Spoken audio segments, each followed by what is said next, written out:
Share this article. Tweet John Burns, November 1, 2017. And now for my next complaint.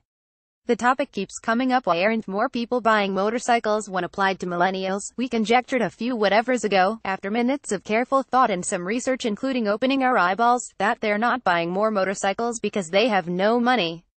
I'll add to that today, in addition to not having any money, many of us are also not buying more motorcycles because we have no damn time to ride them. Is it because we're all playing video games all day? No. It's because those of us who are working enough to afford a new motorcycle are working more than ever. I exclude those of us who are working 2 jobs but still can't afford a new motorcycle. If the sacred millennial every seller of goods wants to attract has his face buried in his handheld device, it's more likely because he's working than because he's playing Angry Birds. This is the first generation that grew up with the cell phone, and therefore the first without the option of clocking out at 5. Photo by Thematology. From this Harvard Business Review article, we get the phrase work martyr, and the theory that millennials identify themselves as such more than any other age cohort. It's the atavistic pattern from my Depression-era parents repeating itself. The first millennials came of working age amid the wreckage of the dot-com bubble, and many younger millennials were searching for jobs during the Great Recession. In other words, to millennials, a weak economy is the norm. Since this generation also faces historically high levels of student debt, it makes a certain amount of sense that they wouldn't want to jeopardize their jobs. The Harvard Business Review article also introduced me to vacation shaming. Vacation time doesn't follow economic cycles, but it does show a marked decrease with the rise of the internet.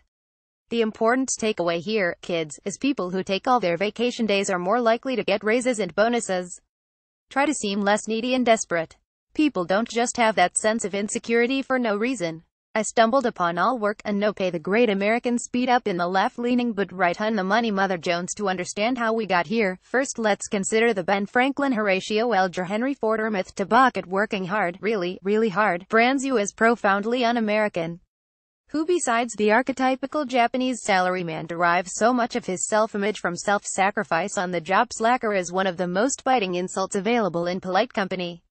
The good news is U.S. productivity is way up. The bad news is it's not really benefiting most of us worker bees, most of whom are squeezing out more honey for the same pollen, and it certainly doesn't seem to be benefiting the U.S. motorcycle market. I bring this all up also because I think this is the first month I can remember when I really haven't been on at least one good, fogle-earing, butt-clenching extended motorcycle blast since my last column 4 weeks ago, wherein I was able to go on about our Big 5 bike super naked shootout, which should be posted soon, and contemplate death. In the 60s, we had time for twice as much fun. Photo by Thematology. Motorcycle sales are down again through 3Q of 2017, but I wouldn't say, like some observers, that it's the manufacturer's fault for not coming up with new models to lure buyers in fact, that's preposterous. There's been a veritable avalanche of new models across the entire motorcycling price gamut, with truly great models from the $5,000 new KTM Duke 390 for penurious youth to an all-new Goldwing, and everything in between, including such choice morsels as a new 6-cylinder BMW Bagger, 8 new HD Softails, a slew of Ducati Scramblers, and your choice of our SV4 Aprilia Superbikes that'll knock your socks off around a racetrack, then let you ride home with the cruise control set. Maybe you're holding out for a new Husqvarna Vitplan or Indian FTR 750 Street. I made that last one up, but you know something's coming. The smorgasbord is spread as never before.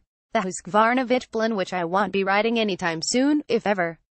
When I think of the boring old formulaic stuff we rode in the old days, when business was booming and the big OEMs really had little incentive to innovate, I feel a little sorry for all the Conestoga wagons I wrote glowing reviews of.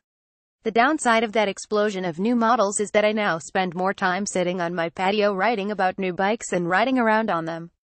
In case you hadn't noticed, we're posting a lot more content on Mo lately. One of those recent innumerable news items talks about bike sales being also down in Europe by 5.1% for the first 9 months of 2017. But wait, motorcycle sales are actually up by 6.4% in Italy and by 2.4% in France. Those two are Europe's two slackerest big countries, and the butts of uncounted socialism slams. According to Wikipedia, they work 1,730 hours per year in Italy to the US's 1,783, and in France they have chilled it down to working just 1,472 hours per year. Pass the Vin Rouge, mon ami. So what, the economy's crumbling, at least the Italians and frogs have time to go for a nice ride on a new bike. And never mind that the Germans, working a mere 1,363 hours, had their new bike market tank 11.7% so far this year. They're the exception that proves the rule. And 64% of all statistics are made up by people like me. As an ironic aside, Mexicans lead the nose lacquers race, working 2,228 hours per year.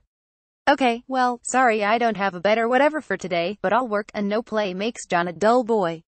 And I've got a hell of a lot to do before heading off to the big international EICMA show in Milan on Sunday, where I'll spend 3 days traipsing about a huge 3,710,000 square foot convention hall with a million other moto journalists just like me, 999,000 of who desperately want my job to bring you the scoops on approximately 9,746 new motorcycles. How many of them will I be riding while I'm there, you ask? Zero. None. Nichevo. Nada. Whatever. Like the wise old bull of legend, I'm going to walk down the hill and ride all of them after I get back. New bike season is upon us once again. Make sure you make time to enjoy what's important.